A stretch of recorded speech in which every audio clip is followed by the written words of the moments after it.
Why are there so many religions? Well, that's a book that's waiting to be written by somebody else. I don't want to talk about the philosophy of that today, and I don't want to try to give you a whole bunch of history lessons and philosophy stuff and everything else. I just want to talk about our own religious background and why Jesus, no matter what the religion is, really says, "I'm not interested."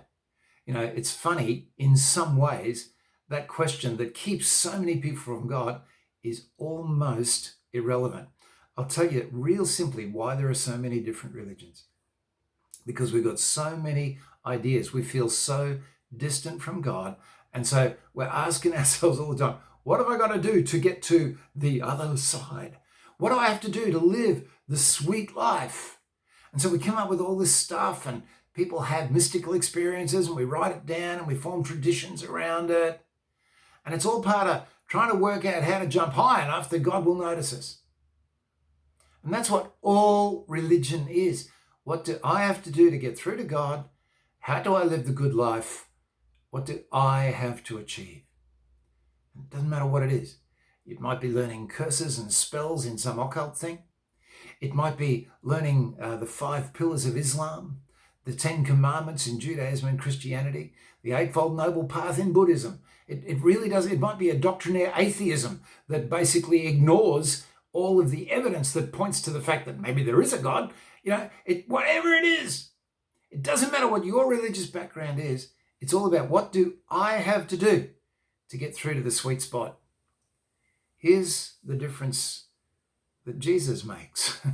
He says, I don't even care what your religion is. And I don't care what you think you got to do to please God. I'm the way to God. I'm the truth about God. And I'm the secret to life. That's Jesus talking directly. And the clue is this. He's saying, look, I'm alive. I rose from the dead.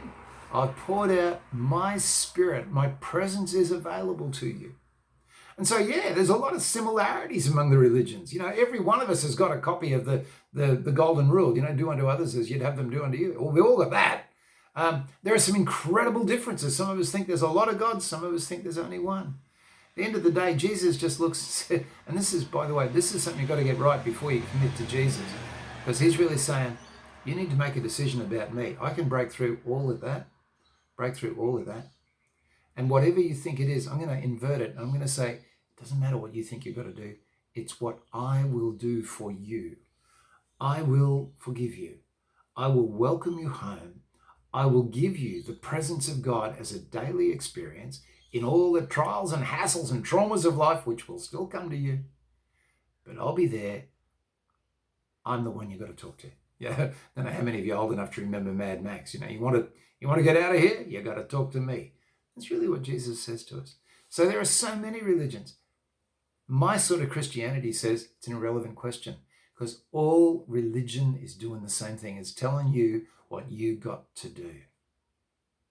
Jesus is telling you how you can be set free from all that and experience God and transforming power so that you start to do this stuff out of love, not out of rules. That's another story.